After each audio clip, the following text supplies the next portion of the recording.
come to stage as panel member.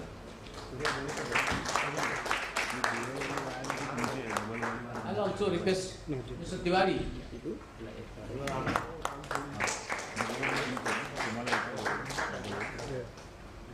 Last but not least, Mr. Bill. You are most welcome.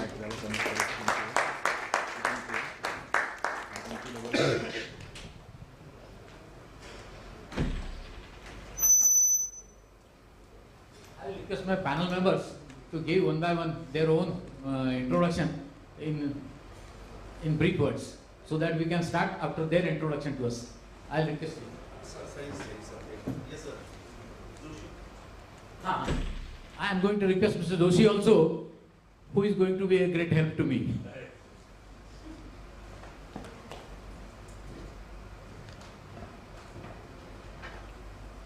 I'll request Mr. Tiwari to give his own introduction in brief words so that we can start.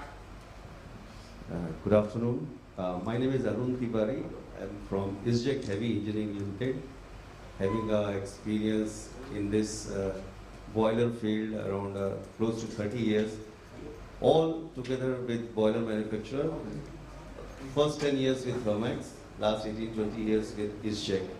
Have been involved in all kind of commissioning, troubleshooting, developments, various technology involvement, R&D projects, and little bit on this current topic also. I would like to throw some interesting things, particularly to these things. So that's all about myself. I'm a mechanical engineer from PIT Nesra, 1994 batch. Thank you. Good afternoon, everyone. My name is Ashish Padi, an electrical engineer from GSS University of Technology, Odisha. Subsequently did my MBA and PhD. I have been a power professional. I worked with Hindalco, I worked with Vedanta, Reliance Energy, Reliance Power, and then Jeslu Energy. So my last position in energy was at head thermal of Jeslu Energy. For last 3 years, I am working with the mining and steel division of JSW. They are putting a steel plant at Paradip. So I am right now executing various projects for JSW Steel. Thank you. Very good afternoon to all of you. My name is ARS. I have about 35 years experience in petroleum sector. Before Mumbai refinery, I was heading Kochi refinery, and before that I was heading Bina refinery of BPCL. So it's a great privilege to be part of this, and I would like to thank Director Boilers for giving us this opportunity. Thank you, sir, for this opportunity. Petroleum sector is at the center of the sustainable development and net zero. So it will be a pleasure talking to you about what's happening in hydrocarbon sector about this. Thank you. Good afternoon, I'm Bill Gursky. Coming from the States, I'd like to say, first of all, from Zico, from our owner, Darton Zink, our managing director who will be here, Sanjeev Shepalkadi, and my colleagues. We'd like to thank the director of boilers, the state of Maharashtra, for this invitation. It's an honor to be on this panel with all of you. It's tough to say, but I've been in this industry for 35 years. I have some grade to show that. I've started my career as an engineer in the field. I have a mechanical engineering degree. I've worked for half of my career in the boiler companies. I worked for half of my career in the burner companies. In between there, I don't like to sit around much, so I actually had my own businesses on the side for over 20 years. And they were consulting companies and some others. So it's an honor to be here and to also share some ideas on the way that our company views sustainability and decarbonization and the engineering talent that we have as a company, plus our engineering talent that we have here in India. So again, it's an honor to be here, and thank you very much. I'm Sanjay Joshi. Spent about 27 years plus in the energy sector. Now I'm working in the agriculture sector and trying to, synergize how the energy and the agriculture waste cycle also can be synchronized in some manner. And I'm largely part of the larger circle of the Directorate of Steam Boiler, and working in Boiler India since first 2020 kind of introduction. Welcome all of you once again. The core subject is sustainability and sustainable development. I'll request Mr. Bhandari to comment on my first question as to how do we convey the real meaning of and comprehension of the term sustainability and sustainable development. We would like to know something important from him about the sustainability and sustainable development. Thank you, sir. Actually, we have been attending many conferences, many seminars, national, international level. And one word which is used very, very frequently everywhere is sustainable development. So if we talk about sustainable development as a word, probably it must be one of the top 100 words which is used now, and everybody uses this term. And as the name says that, development that has to happen sustainably. A very simple example is that if I earn 100 rupees and if I spend 120 rupees, that means about 20 rupees I am dipping into my savings, and my future generation, my future sons, grandsons, granddaughters, I am depriving them of whatever I should have saved for them. The same thing goes in terms of sustainable development when we talk. In terms of industry, when we say sustainable development, it's a fine balance of three things. One is that what are we consuming to meet our current needs, making sure that our future generations, we are not depriving them of those resources. So it has an economic aspect. We need to have economic growth because that is something which creates the job opportunities for the current generation as well as future generations. It is a fine balance between economic growth and the environment, because we have to make sure that the environment in which they will live is sustainable. It is our biodiversity is maintained, ambience is maintained, and also we have to make sure that the development which happens, it is an inclusive development. That means not only I am getting benefited by this, but it is benefiting the entire society in general.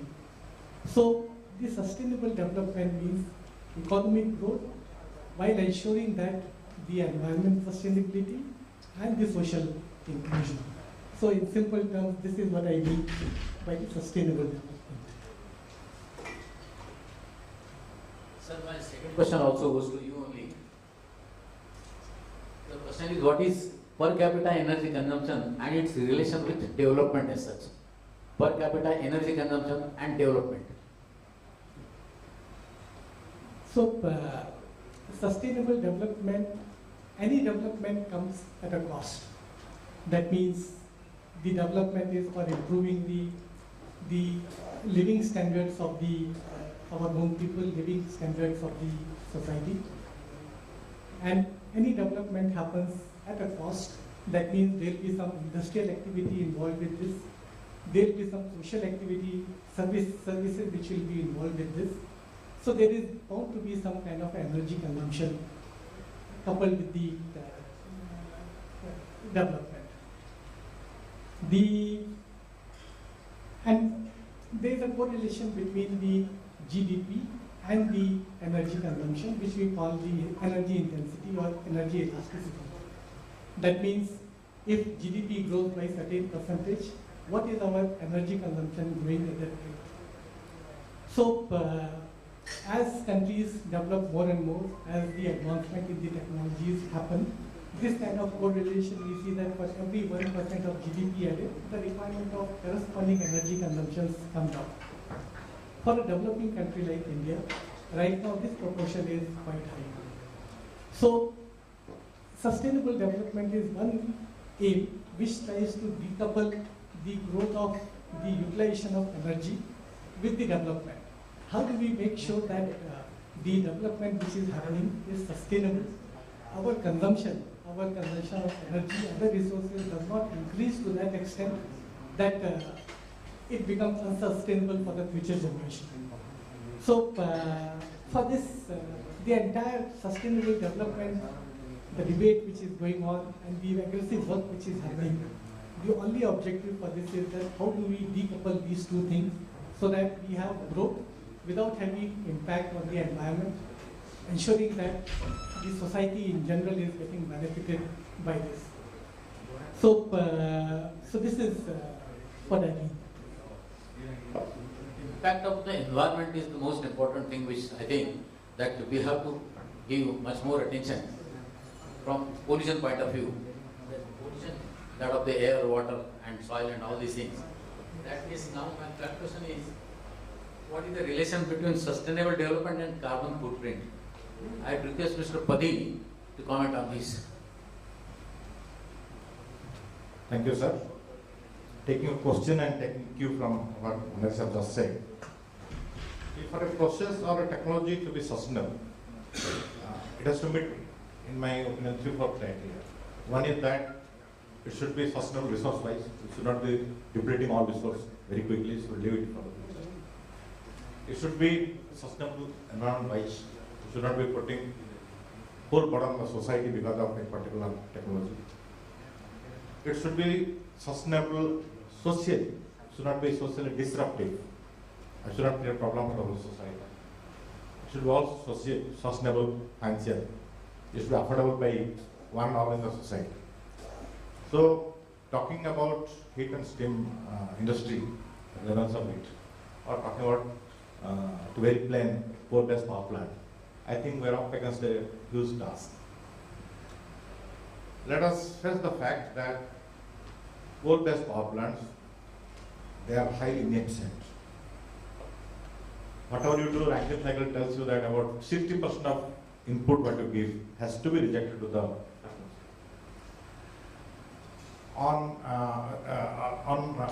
Other way, I can say that it is socially also disruptive.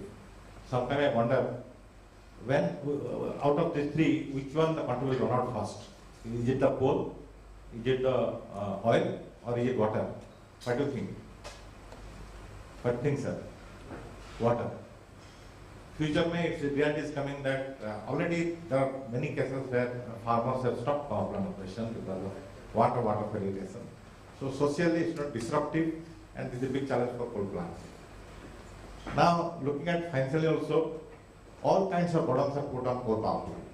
The coal says it was 50 rupees, government made it 400 rupees, then the entire money is taken for probably cleaning river Ganges, now Mr. Sanjay was talking yesterday. So, and there is a burden of FGD. So slowly the coal prices are going up. Right now it is hovering around 4 rupees, whereas solar is giving around 2 rupees, 2 6 rupees, and wind could be a little higher at 3 rupees or 320. So accepting the resource depletion, which is the coal industry is very well positioned. The deposit we have got is about 250 billion, and we are taking about 1 billion a year. At least 250 years industry will run. But apart from that, it is up against very tough conditions as far as sustainable development is concerned. Coming to your question, sir, that how this carbon footprint, how this is going to play a role. I was looking at the Ministry of Coal figures in 2022-23. The total domestic coal which was supplied to power plant was 790 million tons. Apart from that, 180 million tons of import coal has come, coking, non-coking both.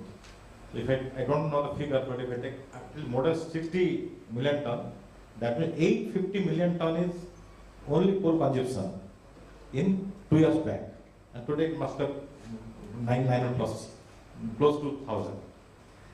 And the carbon dioxide emissions, which we call as equivalent carbon dioxide, because it's equivalent of both the SOx and NOx also. So that is about 1.1 gigaton per annum. It forms 2.4% of the world's entire ESG load. So certainly we have a responsibility, a big responsibility towards reducing the greenhouse gases. Because things are no more a kind of bookish knowledge. We have been talking about climate changes for maybe 10 years, 15 years, but now all things appear to be real. There is odd climate behaviors, rainfalls are changing, lakes are going dry, glaciers are melting. These are no more fiction stories. These are all realities. So the whole world is worried about that.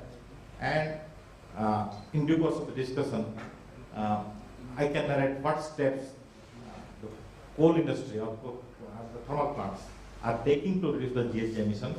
There are certain things which are already ongoing, like coal beneficiation, like supercritical technology now.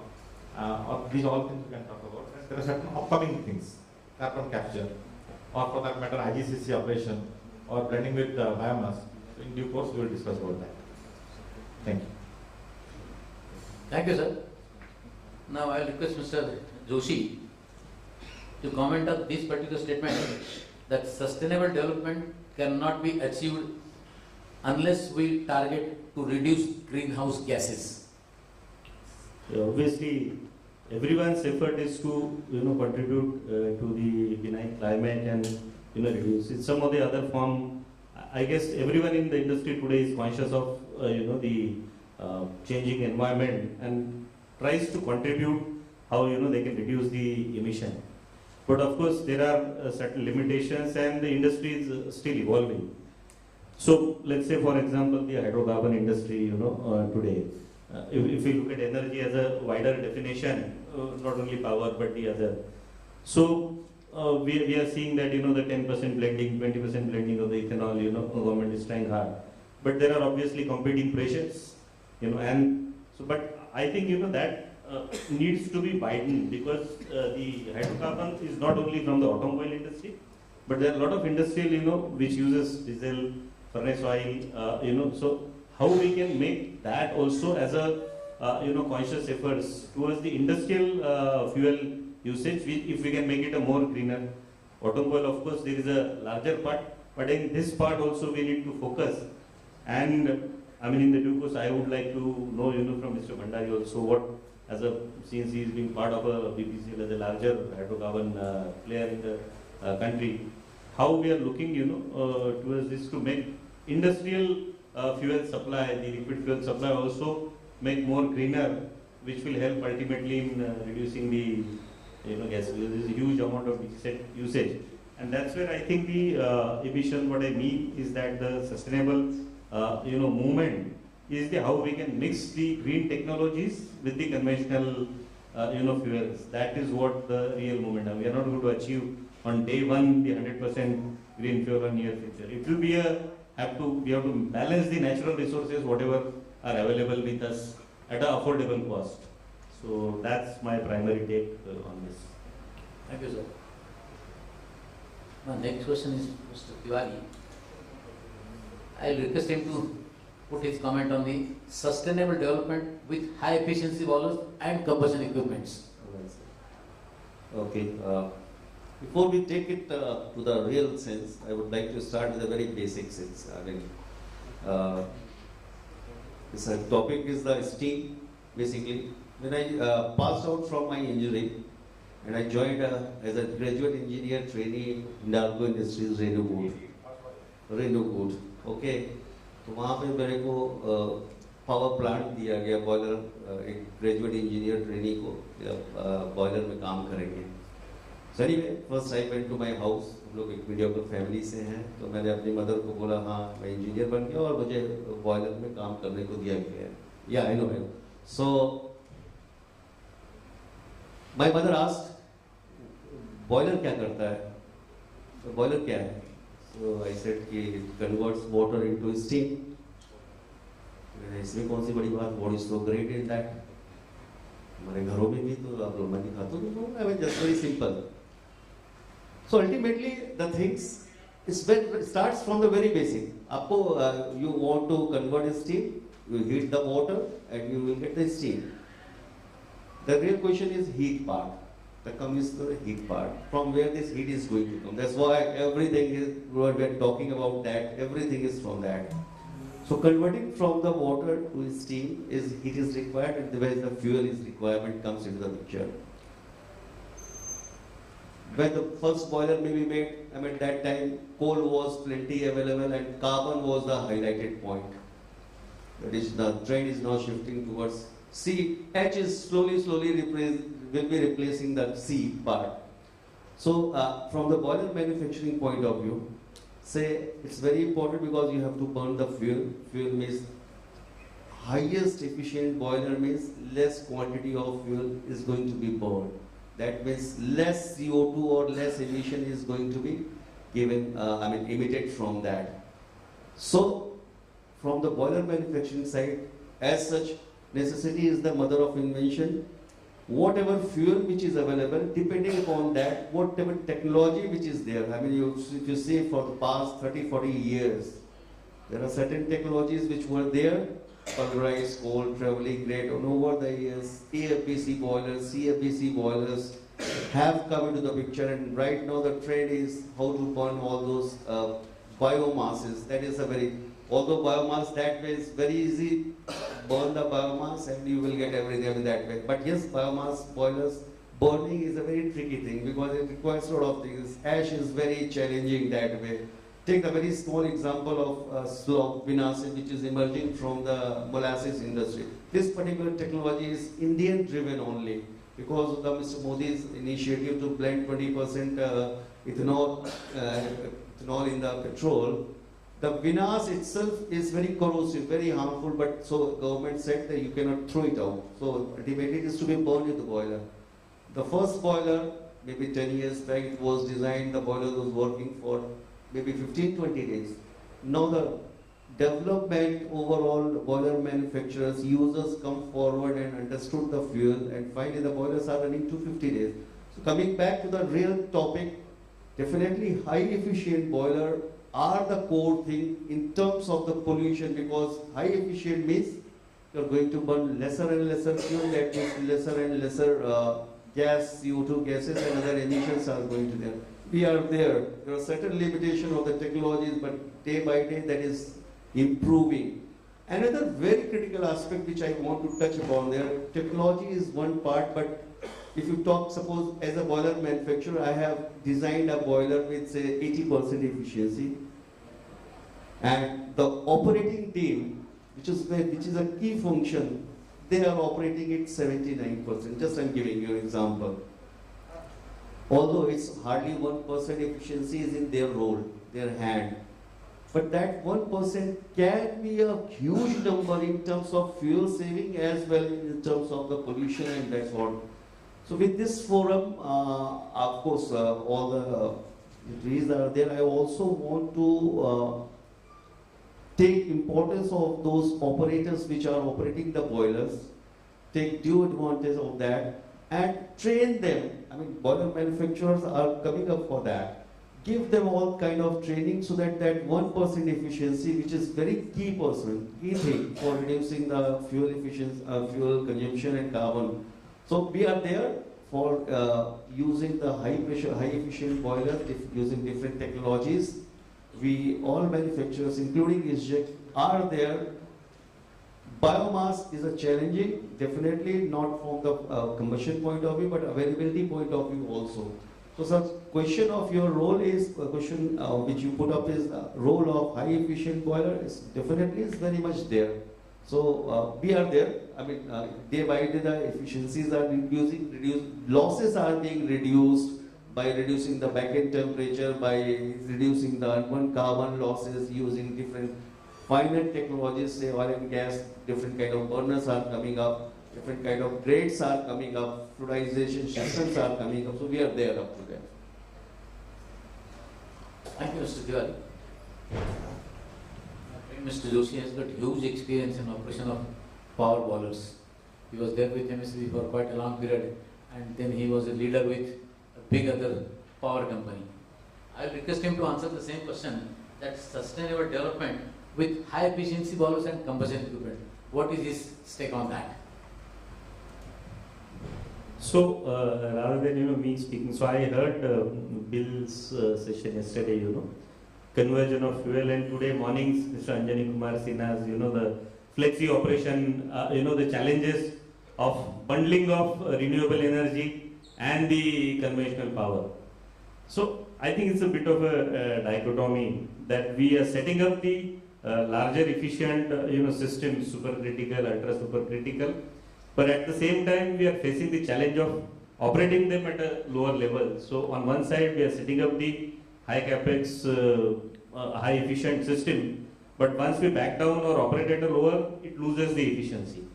So I'm not sure, so really I feel in terms of the overall power system planning, I think the holistic approach needs to be taken from what capacities. If you want to move towards sustainable, we need a little longer, 20, 25 years, 30 years, plan. And what should be the sizing of the, plants? What are the optimal sizing? I think we need to go back to that whether really as a country we need 660 megawatt, 800 megawatt, 1000 megawatt units, or a balance of 200, 250, 500 megawatt, wherein we don't need to then back down larger capacity units, but we can, kind of bank it fully and operate the smaller units rather than operating on a suboptimal. But I think, so one question maybe I would like, Mr. Bill also to throw. So when you were saying yesterday, the conversion of the, fuel to more from a, sustainable point of view, you did a lot of, optimizations in this whole. But how, even the Europe has passed through all this transition. The US is passing through all this transition in terms of the, sustainability. And there is always a conflict between developed nations and the emerging countries, who should bear the burden of the, climate and sustainable development. So what is your, how you are looking at us, maybe, from the outside, that what should be the, I mean, we don't have that luxury of time now, we have to all catch up on the same, level, maybe 5 years, 10 years. We cannot have that, okay, we are still developing and we have 25 years to catch you up. That, I think, luxury, we have lost that kind of luxury. So how do you look at us, in this?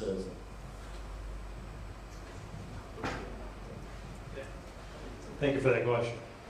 So, I'm going to get to the point in a moment. So, one of the things that was mentioned during the opening session was the 3 M's. The gentleman who mentioned about the 3 M's is sitting in the back. Manufacturing, manpower, and maintenance. The director of boilers is stressing on that. And coming from many years being in the field, I can tell you that safety is number 1. And I gave an explanation during my presentation yesterday about some of the events that I've been on, and I can tell you that's not a pleasant experience. So the gentlemen who have been part of this, and I've met a couple of you at lunch who have been involved in this, that's tremendous what you're doing. And the percentage of safety that you have developed, I think it was 0.01, that's amazing. But there's another part of that. Okay, as a business owner for many years, besides working with Zico and doing things, I had a lot of consideration that I had to think about. You have to think about the people that work for you. You have to think about payroll. You have to think about insurance. You have to think about the business, the costs of the business. Do you have insurance? Do you have legal costs? There's so many different parts of a business that you have to think about. And I was a small business owner in between some time that I worked. I had a couple of employees, I had contract people, but I had to fund all of that. How did I do that? I had to make business. I had to come up with cost-effective solutions to be able to bring that out to market. But then, of course, I had to pay for the business as well. So you have to think about the economics of that as you're developing the solutions. So getting into like some of the things that Zico has done over the years, when you're thinking about the manpower, and you were asking about the requirements here and what you're doing in India. There's I think you mentioned it about there's innovation in engineering. Okay, it's amazing the amount of engineering talent that's out there in the world, and when you have a need, that engineering is going to take hold of that, and it's going to develop a solution. It's not going to be one engineer or 2 engineers. You're going to have multiple engineers that are coming up with all kinds of different solutions, but not one fix is going to solve everything. Different plants, steel companies, oil companies, power companies, textiles. Everybody has a different need. They have a different product that they're producing. All of those are different. So there may be a tailored solution based upon your economics, because you know your plans better than anybody. We're manufacturers. Okay, we have to give you the information to make the best economic decision that you can make. So but we have some good engineering that we bring in as a company. You're asking about, you know, the U.S. and so forth. You know, we have engineering talent around the world. We have a couple hundred engineers within our organization here who engineer products around the world for us. But that's some of the talent that we can bring in addition to our folks here to bring to some of the solutions. So the hydrogen products and services that we're bringing to the market right now, there is a need, and I've learned since I was here, you know, some of the power production facilities in the east of India, it's going to take a lot of money to be able to get a gas source to them. Okay. So one of the things that we have recognized over the years is that you're probably not going to get gas there because it's not cost effective to run a pipeline there. It's going to cost a lot of money, so the cost benefit analysis isn't there. So we have been working in innovations to reform coal and produce hydrogen from that reformation. You have a wonderful feedstock of fuel here. There's all different types of coal that you have here in the country. It's plentiful. I don't know how many years of coal that you have, but it's tremendous, okay? So you have plants that are operating on coal. For the decarbonization, you can actually use that as a feedstock to produce hydrogen. And I can talk later about some of the profit streams that come out of that reformation, such as graphitic carbon and CO2 and rare earth metals, which are profit streams. But when you look at that, you can decarbonize plants that are in places that you never thought you could have, okay? And still have the cost-benefit analysis of the profit streams out of that hydrogen production and decarbonize the entire power facility and have a production facility that is manufacturing the hydrogen but also doing profit streams. So those are the things that, you know, that can be recognized here. That's just one thing. And as far as the development here, I mean, so like you said, innovation drives this. So there's a lot of things and there's a lot of talent that can be brought to bear here to help you make, again, the decisions that are going to be made by industry leaders such as yourselves, manufacturers such as us that are going to produce the solutions for you to help you make those decisions, and then working with the government and the director of steam boilers here to make sure that that's all safe, because that's number one. We can talk about engineering all day long, but if the products and services are not safe, we're not going to do it. And there's no fear. I mean, a lot of people ask me, is hydrogen safe? We have been doing hydrogen for years. For the last 7 years, we've done 100 boilers on hydrogen across the world, and we've done more before that. So there's no fear in that. When you know how to engineer something, and I think most of us here are engineers, right? We spend a lot of time thinking about solutions. I stay up at night, and my wife thinks I'm crazy because I get up in the middle of the night and I write down things that I think about, which she appreciates because we can bring some of those to bear. So just to answer your question, I think India is going to be on the forefront. Okay, and if you can decarbonize, you could be ahead of decarbonization than many other countries if you think about some of the things that I just mentioned. And there's many other vendors out there, you know, because the goal of ours is obviously to sell product, but that product and your needs drives our innovation, and that's where we put our investment and our money in to help you make the decisions that are best for the country, for the states that you have, and then obviously, you know, decarbonization serves the purpose of helping cleaning the environment, helping you know, clear the atmosphere, and obviously local. So, so I hope I answered your question. Friends, you know that nowadays the issue of municipal waste is a big issue for all the municipalities, and in a way we are losing the energy on which we can take out of it. As such, lying the waste, municipal waste, it generates a lot of methane. I will request Mr. Bhandari to answer my second question and give his opinion about this. The question is role of methane gas in greenhouse gases, municipal solid waste and methane formation, use of solid waste for steam generation. I think after CO2, methane is the second gas which is contributing maximum to the global warming. Even though in terms of quantum it is slightly lower as compared to CO2 in abundance, but the potential for this is almost 80 times that of CO2 because it has a very high heat carrying capacity.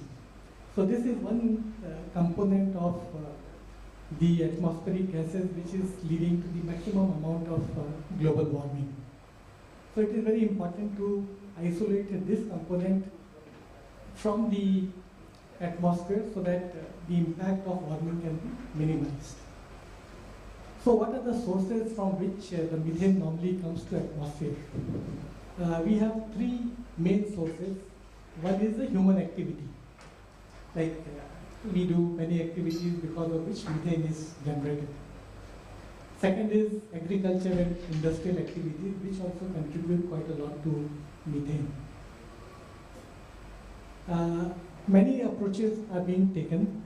If we say from the agriculture side, all the agriculture residues which are generated, if they are left to decay, then ultimately they lead to the methane formation. So the government of India has come out with two very important initiatives. One is in the name of Satat and one is Govardhan.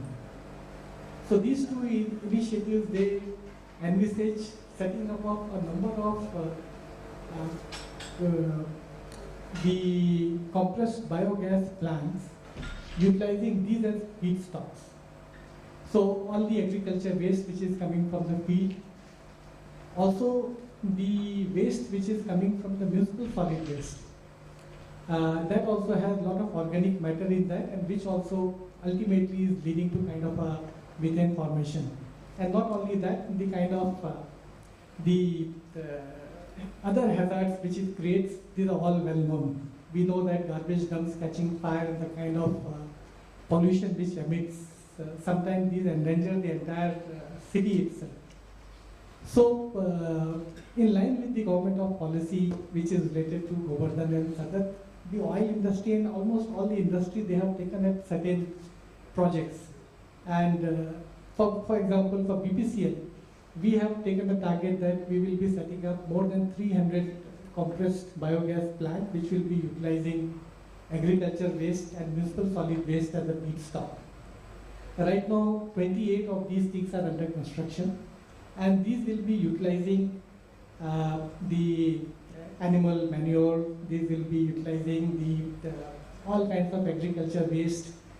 In Kochi, in Kerala, we are collecting the municipal solid waste organic fraction, and that we are going to convert into a kind of a compressed biogas, which in turn will be used in our refinery as a fuel gas. So these are the steps which are being taken, and we have a target that almost 1.5 million tons of compressed biogas will be generated utilizing this. So it does a dual purpose. First, it helps in cleaning the cities. It helps in taking value out of the agriculture waste, because whatever we take from the farmers, for that we compensate them. So it becomes an additional source of revenue from them. And for us, it becomes a kind of a fuel which can be supplied. Mr. Joshi was asking what is being done to green the fuel. So this 1.5 million tons of compressed biogas which will come from these agriculture waste, municipal solid waste, that will convert into a compressed biogas. And the gas which we are using in our vehicles, so it will be available in the filling stations, it can be filled, and it will be as effective as any other fuel.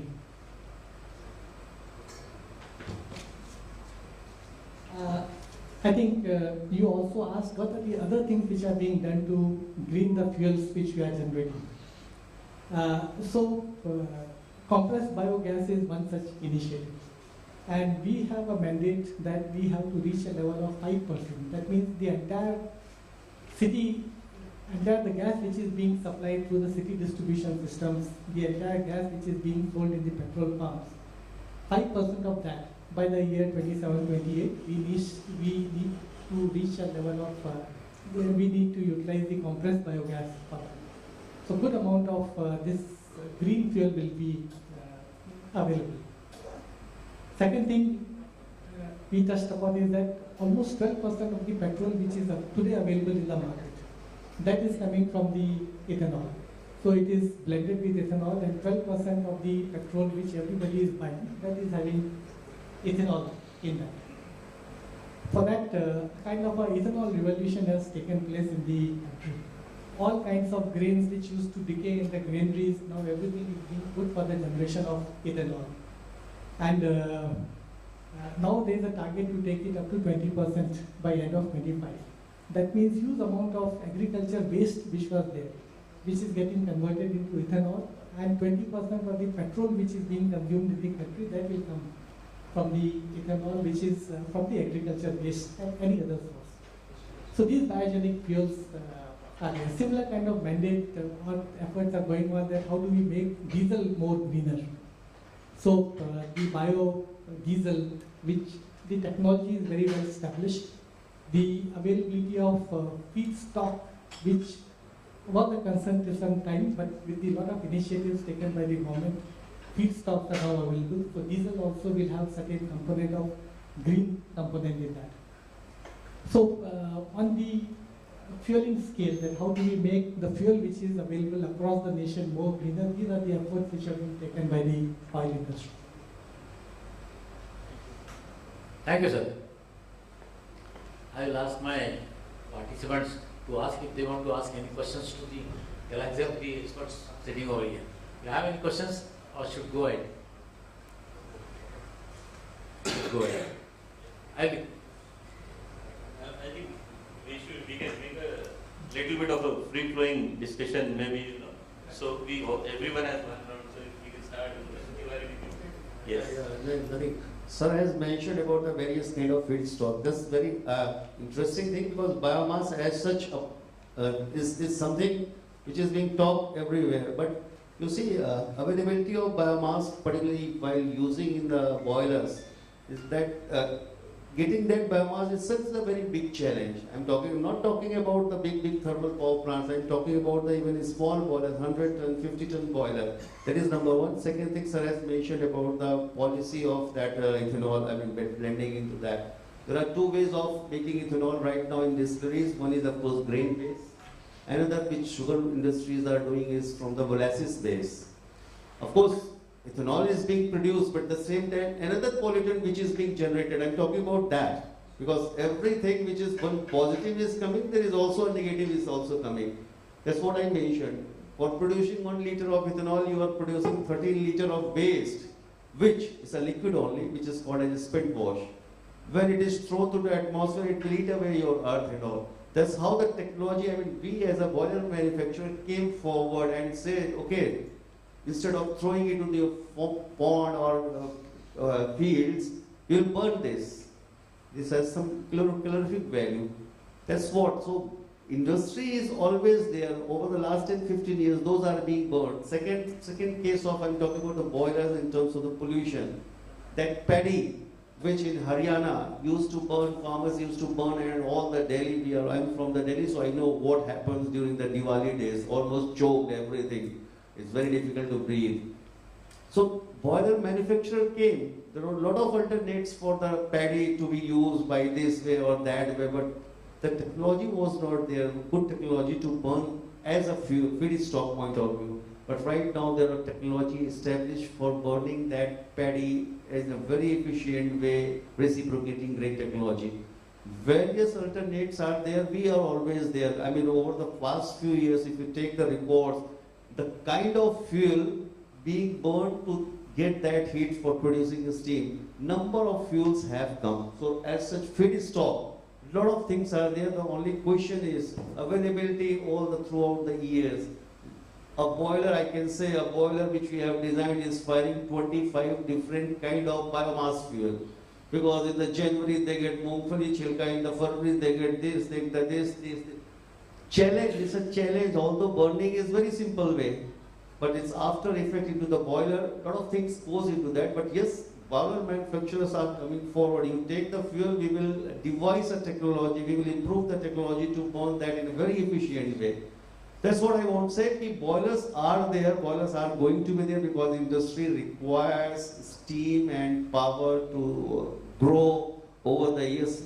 Until and unless steam is replaced by some other means, I have seen in the past 30 years when I joined, again I'm just saying, at that time they are saying that boiler industry is going to be like this much years and all the things are going on. I will say in Hindi, जब तक industry चलेगी, steam रहेगी, boilers चलते रहेंगे, steam will continue. Yes, the effective way is to burn very efficient way to reduce the CO2 gases. to reduce the fuel consumption. Boiler manufacturers are always there, sir.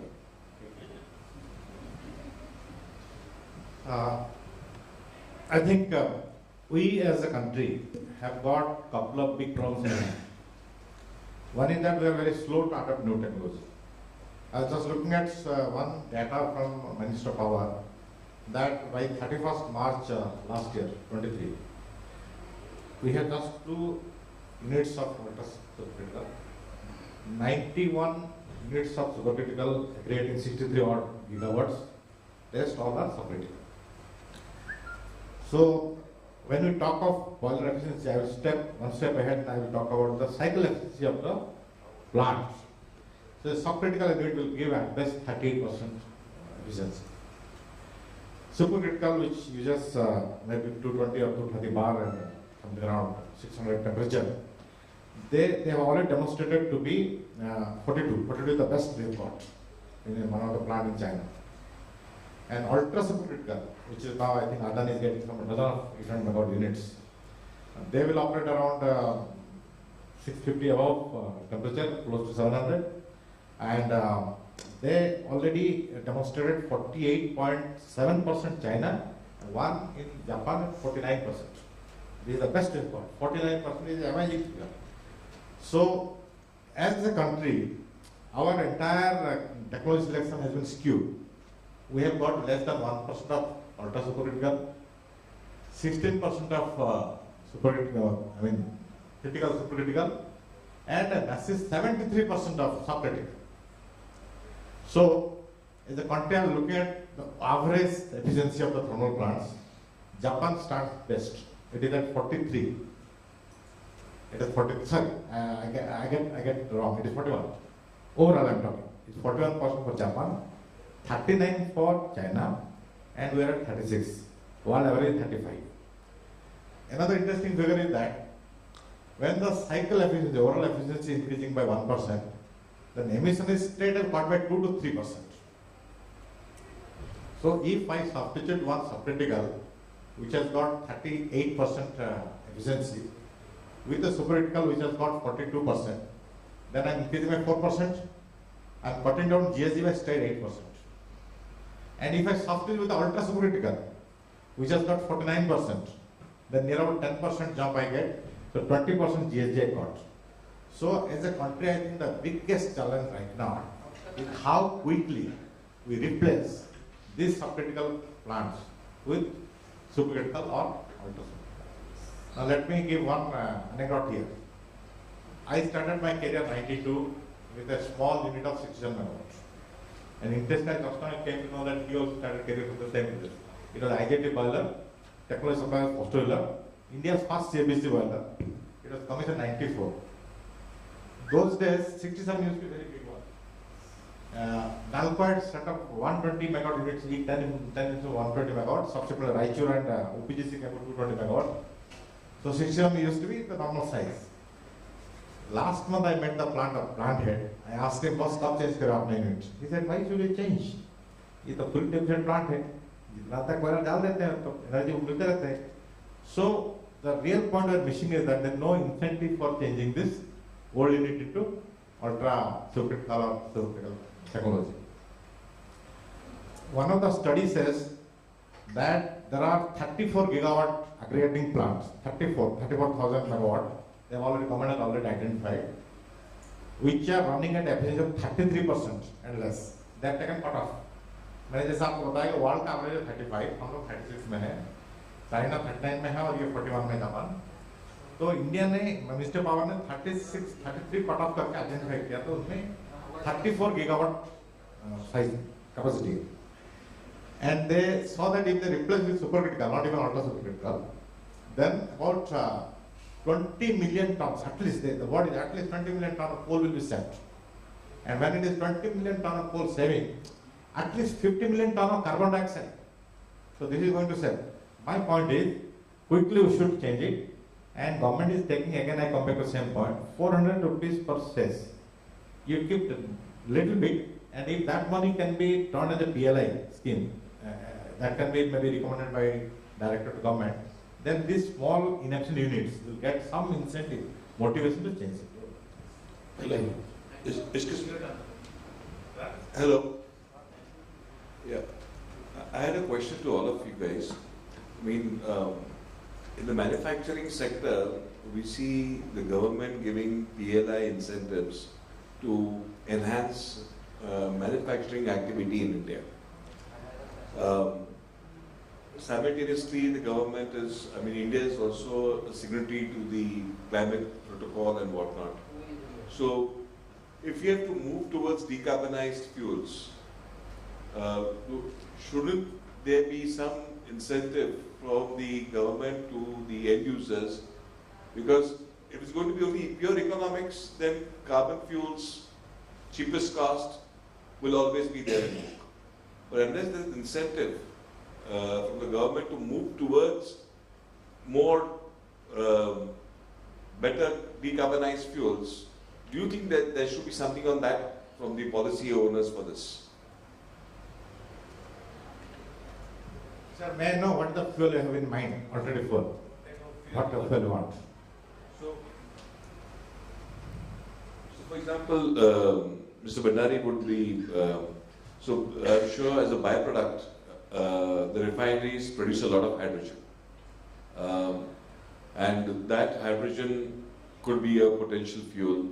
Even other industries produce a lot of ammonia. So that again is without any carbon.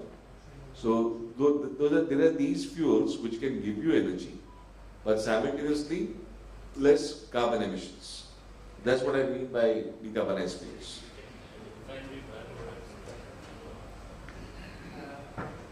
I think it's a good question and it requires certain clarifications from the manufacturer's point of view. See, certain incentives are being given by Government of India for some specific things. And basic objective of these incentives is only, it is a kind of a viability gap funding. For example, today making green hydrogen using electrolyzer technology is prohibitively costly. The hydrogen which comes from a conventional source, if that is say 1,50,000 rupees per ton, the hydrogen which is produced from the electrolyzers, that comes almost 4,50,000 rupees. That means almost it is 3 times as costly as the normal fuel. So, but for the sustainable development to meet the net zero obligations, there is a push to switch from the conventional hydrogen to the green hydrogen.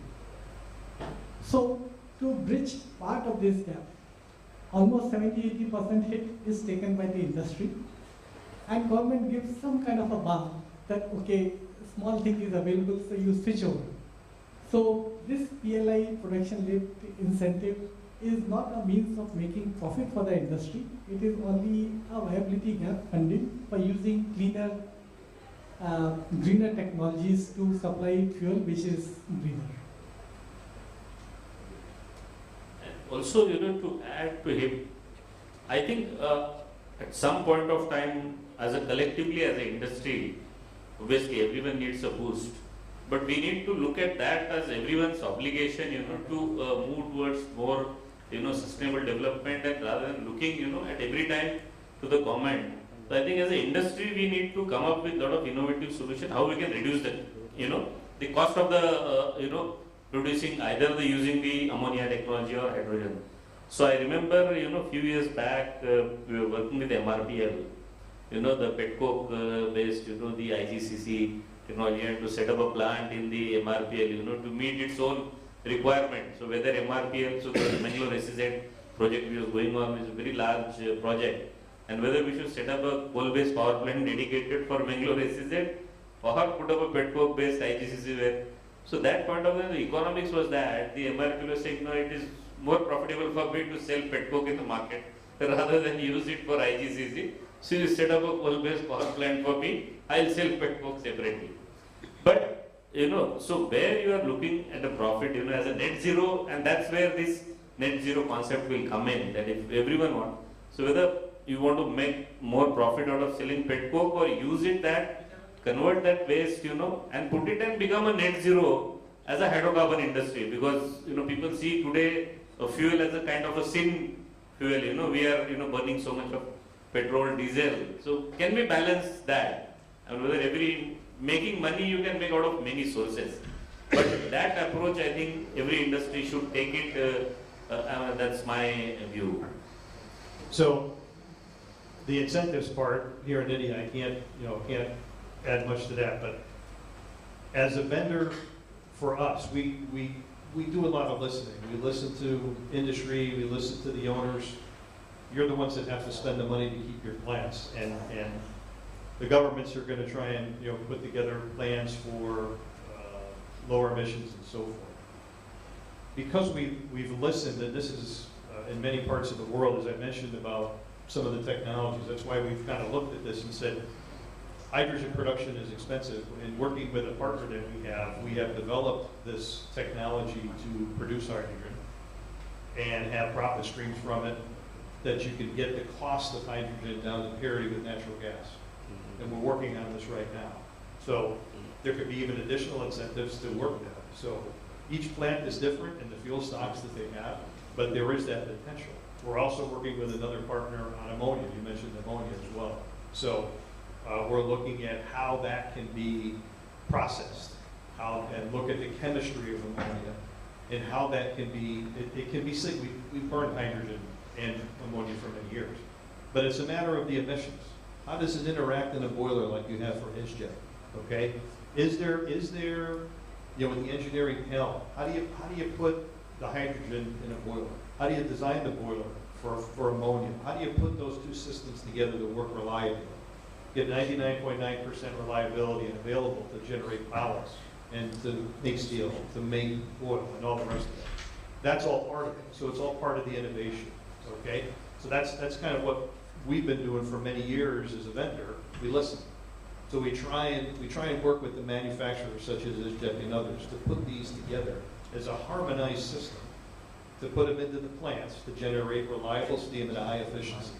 And you said it very well. You can get a lot of efficiency out of a boiler, 80 to 85%, but there's many other ways to look at existing boilers and even no boilers, and that's economizers. Yeah, there's a pH issue, but there's a lot of things you can do to even improve the efficiency even further, looking at the designs and all that. So, as I mentioned, there's a lot of engineers that are pretty talented, and to seek those out and to ask the questions. So we listen, we learn, okay, as vendors.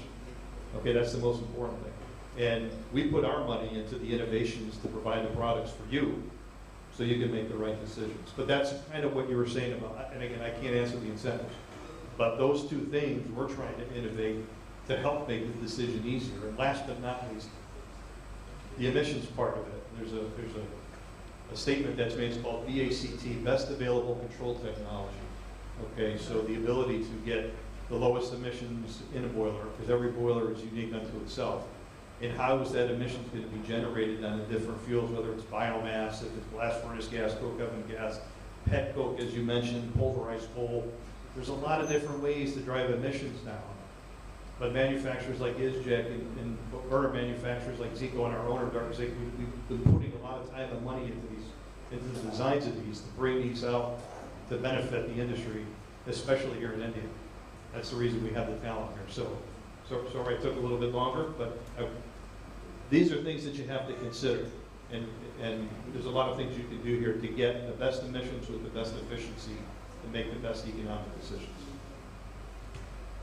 Before we conclude, I would like to just bring one thing to your notice.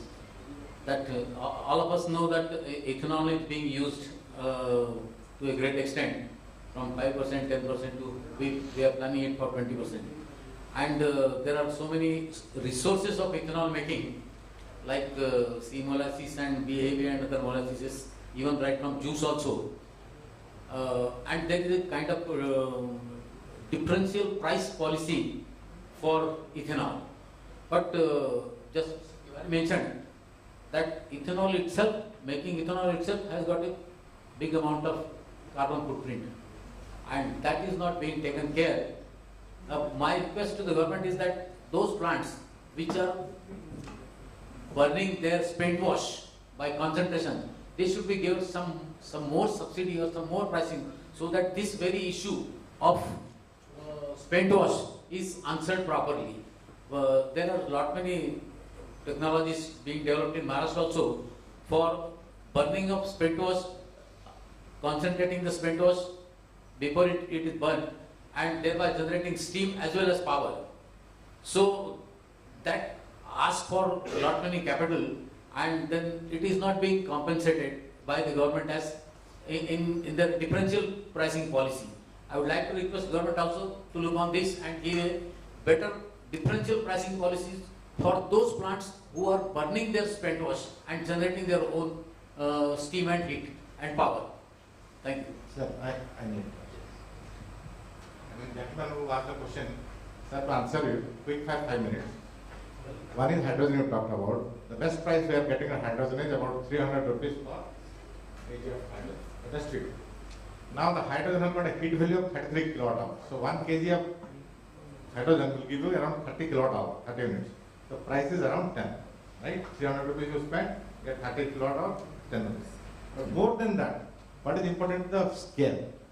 1 megawatt power means in a day it is about 24,000 kilowatt hour. So to produce even 1 megawatt, you need a huge setup of hydrogen production, which the technology is not ready. So it will take some time before hydrogen can go. But I think hydrogen has more perspective in blast furnace, substituting the coking coal in blast furnace. That is what my company is still looking at. Number 2, I have got some experience on solar and wind outside. In Vijayanagar, we have got 233 megawatt of solar plant. Another 200 we are putting in. 7 बजे generation pick up करता है. 11 बजे it goes to the full. From 11 to 3 o'clock we got full generation. Then it start dropping. 6 it is 0. So without coal backup, they are not sustainable, right? We have also got 2,000 megawatt of wind plant and another 2,000 being installed. It has got a seasonal pattern. In April, May, June, you get 90 or 100%. July, August, September, you get about 50-60%. Beyond that, you get about 20-30%. So please let us bear in mind that there is nothing to substitute coal now. I was sharing with Dasmana, that same boiler we installed. We tried 10% blending of pet coke from Ardi refinery. That had a sulfur content around 5 to 6%. Pet coke is very difficult to burn. It is not a volatile, coal. But CFBC technology, good technology to burn it, but we didn't get support from pollution board. Otherwise, pet coke has got a GCV of 8,000 GCV. So this is one thing which Dasmana Sahab can take as a recommendation. Third is, every plant in UK has got co-firing of biomass. I didn't know that. I knew that only they are good at biomass boiler, but every boiler has got co-firing, hybrid. So if that kind of policy can come to India, then that also can work. So I think, just to summarize. I just want, because a lot of things on biomass is going. Only 2 points from the government I would like to address. Of course, biomass, to the larger scale, NTPCs and all, 10% biomass, that directives have been given for the NTPC plant, but itself arranging that huge quantity of big task, and that to lose biomass versus pellets and briquettes, another concept of making them in small form. No manufacturers are available who can produce such a huge amount of pellets or briquettes. Not reliable as such equipment itself is a very challenging. And if you talk about the small boilers and all, I think government should take forward this biomass availability state-wise, zone-wise, climate-wise and all, and formulate something like that, so that those who wants to fire have a certain set of patterns. Okay, I am going to get. I have a lot of examples. Customer has asked to design a boiler using that biomass, but after 2 years that biomass availability has gone. So he has to find another biomass, which for that boiler was not designed. So a lot of things will come. That is number one, formulated. Second thing I just want, because director of here, a lot of initiatives for that, is the smallest chain, the smallest pilot of the boiler. I'm talking about the operators and all. I'm just as 1% efficiency game only I'm just talking about, which is in their hand. If they are alert, they can achieve 0.2, 0.5% efficiency, which is a huge number you could talk about. I think Dr. साहब, for those people, कुछ ना कुछ मुझे लगता है उनके लिए चाहे formal training programs, because उनको कोई देखने वाला नहीं होता है, उनको वो ड्यू भी नहीं मिलता है. So I just request, because CIB Maharashtra has taken a lot of initiative, government की तरफ से या Director of Boilers की तरफ से, some kind of a formal training programs for those operators for every plant voice, so that they recognize all those things which we are talking about. During a small training program, just one thing I will tell, during our training programs, we take, if you save during your shift, say 100 kg of fuel, suppose you save by operating the boiler very efficiently, converting that saving in terms of CO2 and in terms of tree, which is absorbing that, considering that 20 kg of fuel, CO2 of tree absorbs in 1 year. That means if you save certain amount of fuel in your shift, it is equivalent to that you have planted so many trees during your 8 shift. So please focus on that to realize the importance of those smallest boiler pilots, कि कैसे उनको और improve और training दी जाए और formal way में, so that they operate the boiler very efficiently, and मुझे वो जो 1% का game है वो मुझे achieve हो. Thank you. Thank you, Mr. Tiwari. I think I will start with the last point. So yesterday's conversation was also, whether we can merge IBR not only from a safety and all that, but from an efficiency regulation point of view. That point was discussed yesterday. And I am quite well aware, we interact many times, with the Honorable President, that, he had a mindset, his thought once was that you set up a simulator, he can definitely elaborate something on this, but the competition which they are arranging every boiler is also inculcating that. And you may like to add something, once he comes. But I'll just, wind up what we all said, everything from a sustainable development or heat and steam, you have to look at a net zero sum game. Whether you are consuming more energy to, create the ethanol, spent wash, or, incineration, so you are getting a press mud spare, which can go into the CBG plants. So that is ultimately incentivizing whether you are using press mud for spent wash, disposal, or you burn the spent wash and use that press mud again to create the CBG. So everything has to be looked at, or bringing that whole biomass from Punjab, Haryana to Badarpur, and burning more fuel in the transportation. So what is the net zero sum game? That everything has to be. That is where I think really the sustainability will work. I think everyone has contributed very well, to this topic theme. And Dawal sir, maybe you can answer Tiwari Yes, sir. sir.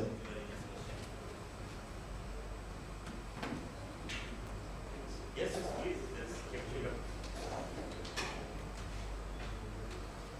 So friends, I first of all thank all the panelists. It was really a very wonderful discussion that we had. N number of inputs you people have given to the government. I represent the government here in Maharashtra. The Directorate of Boilers is always striving to work towards safety of the workers.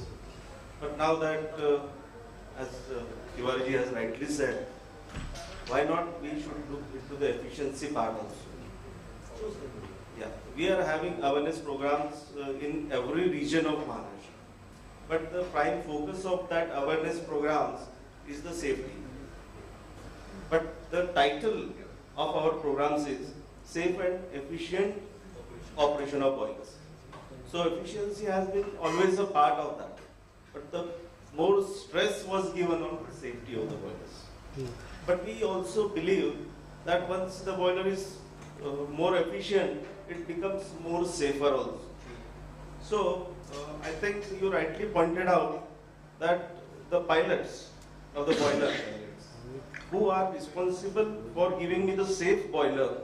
So if I can incentivize these people in some way or the other, incentivize means it need not be in monetary terms, but a price that a boiler attendant or the engineer has operated the boiler most efficiently. So if that type of recognition is given to the operator, I think that will definitely solve our purpose. Definitely, sir, just to add, that will create magic, sir. We have seen this. And we as a manufacturer, SJ, are with you wherever you find that as a manufacturer we want to involve giving those training in formulating those programs. We are always there. We are always there. We as a manufacturer, we always give training, 3 days training during when the boiler is commissioned. But when you formalize anything, something like that, we are open to join hands with you wherever you want, sir. Yeah, definitely moving towards sustainability. I think a great responsibility lies with the department also. We are having almost about 5,500 boilers running. So if I can be of any help in improving the efficiency by saying at least 2% or 1% also, then it is definitely going to be a very big step towards sustainability. So definitely whatever inputs has to be taken from this panel discussion, we have definitely taken. And this panel discussion won't only be for discussion purpose. Definitely there is going to be some output of this, and that will be conveyed to you people, and we will see to it that yes, we have done this. Thank you. Thank you. Big round, big applause.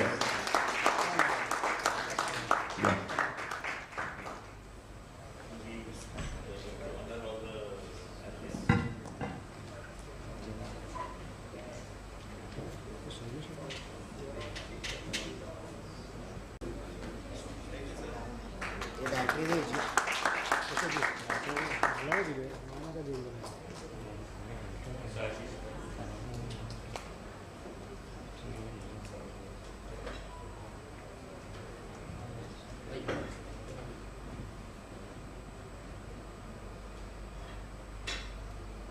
Please.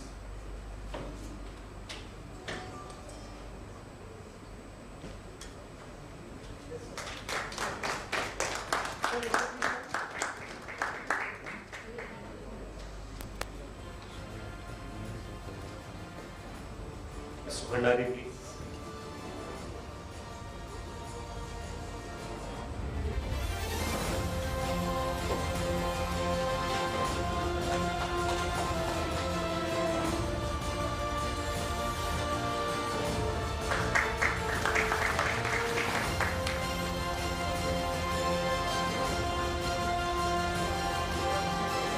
Mr. Bill, please.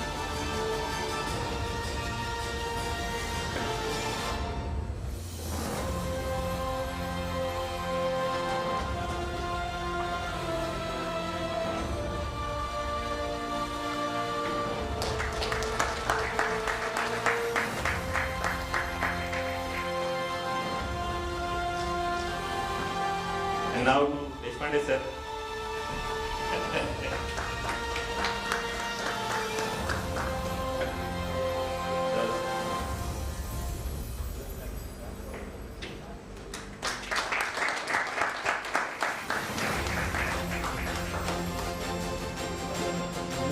Thank you all, thank you. Yes. Thank you, and thank you for the audience.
हे इकडे इकडे अरे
any oil seed तुम्ही करू शकलं पाहिजे.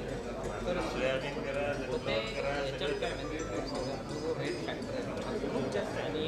पण तयार नाही.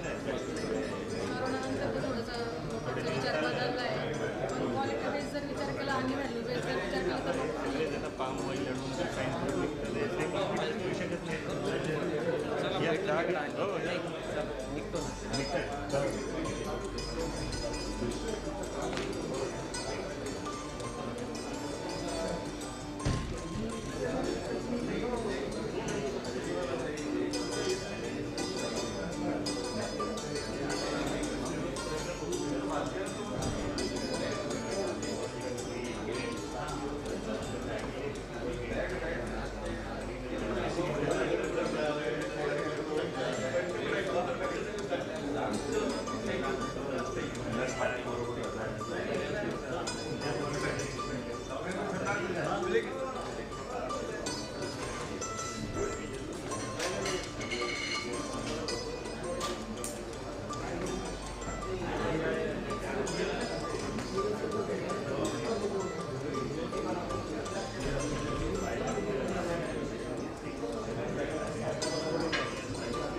बॅगनी भरले मी पण एकूण कसून बसतो त्याच्यामध्ये कशाला मला माहिती आहे मला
दोन्ही एकाच टायमाला संपत आहे मग तिथे इम्पॉर्टंट